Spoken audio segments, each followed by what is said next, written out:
Alright, I know this video is pretty late right now, but I've been busy with things around the house. So, but let's finally get back to where I started. This is my opinions on Aladdin and the King of Thieves.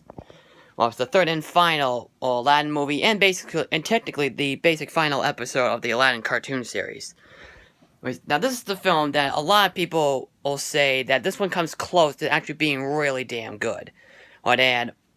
If you have seen from Animat's reviews saying that this movie is one of the best animated sequels, I'm pretty much on the same boat with him. Not only did I find this to be a great film, but this one did come close to being as good as the original. But there are a couple of things that that wasn't too fond of, but whatever. At least I'd say it is a great movie. The story is that Aladdin and Jasmine are about to get married, so the King of Thieves comes in and basically ruins their wedding and tries to steal a scepter. But little did they know that Aladdin and Jasmine know that the scepter is able to bring out this this ghost lady, and basically she tells them that the King of Thieves is actually Aladdin's father, named Kazim, voiced by John Rhys-Davies. A.k.a. Indiana Jones actor and Lord of the Rings actor. So, Aladdin goes and finds his father, and then, while that's going on, Genie, voiced by Robin Williams again, finally, is basically trying to plan out their wedding. Aladdin goes to find the King of Thieves, finds the 40 Thieves, and then confronts his father, and then, basically, he has to fight this guy named Saluk, voiced by Lumiere from Beauty and the Beast himself. Basically his actor. So it's him and his father basically talk it off with each other, and the reason why his father wasn't able to raise them is because he wasn't able to support his family, so he went to join the 40 Thieves so that he can get the treasure of this golden hand called the Hand of Midas. So basically, he brings his father to the palace, meets his friends, and then he gets into trouble because he was trying to steal the scepter again. Aladdin tries to break him out, and of course, we already know what happens throughout the entire end. A big climax is in an ancient temple on top of a turtle, where we get to see the Hand of Midas. And then Aladdin and Jasmine are married, and Cassim goes away with Iago. There's a lot of really good things about this film. The story is very well executed, and it does know what it wants to talk about. In the last film, Return of Jafar, it was mostly focusing on Iago. This is focusing on Aladdin and where it should be. So what do you call it? It's basically focusing on Aladdin and this conflict that he goes through. They show some backstory when he was young and stuff. When he was a little boy, when he was a street rat, how he basically lives in the palace now. The voice actors do return, except for the Sultan, who used to be voiced by Douglas Seal, and he was only voiced him in the first film. But at least Robin Williams comes back, which I am going to say right now that he was still the best part of the movie, like he was in the first film.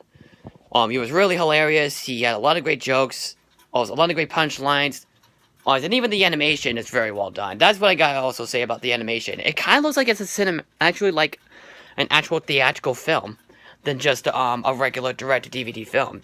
In the words of Gene Siskel, he is actually right. This film could have actually worked in theaters. So, it's really neat. I like the colors, I like the character animation, I like how all the backgrounds look, and the lighting and stuff. They try their best to make it look like the first film, but it's just not the same kind of budget as the first film.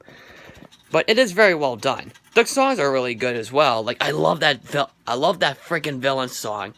Are You In or Out? It's so really unbelievably catchy. I could probably consider it one of the best villain songs ever.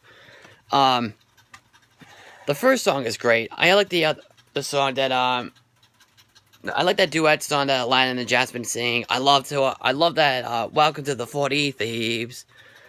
And Father Like Son. All the other songs are great. And all the characters are very, very enjoyable. They're still great characters. Even the father character is very well developed. But if there's any problem with the film, is that it's the father and son connection. Well, it's good. It just feels like it's the motivation itself.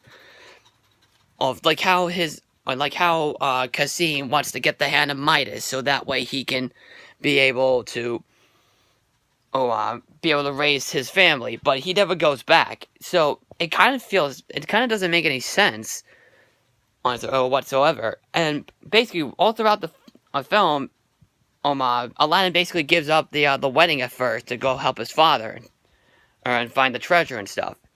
It kind of makes no sense. I wasn't too fond of it, but at least the characters themselves are still very enjoyable to sit through it. And I'm really glad that they didn't go that far. So, so yeah, that's pretty much it about that one. So the rest of the time, it is very well executed, the rest of the story itself. So, yeah, this definitely comes close to being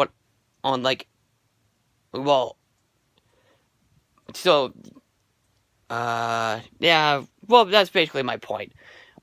I was going to say it was going to come close to being one of the best sequels out there, but it is one of the best animated sequels to a theatrical release.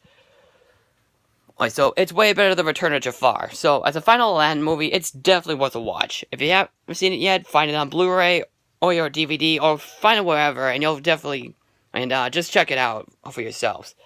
If you have seen the film, what did you think about it? Just comment below. Follow me on Twitter and Stardust and Facebook. Again, I am the Bostonian, and don't forget to subscribe too. And you can just comment below and click like on the video as well.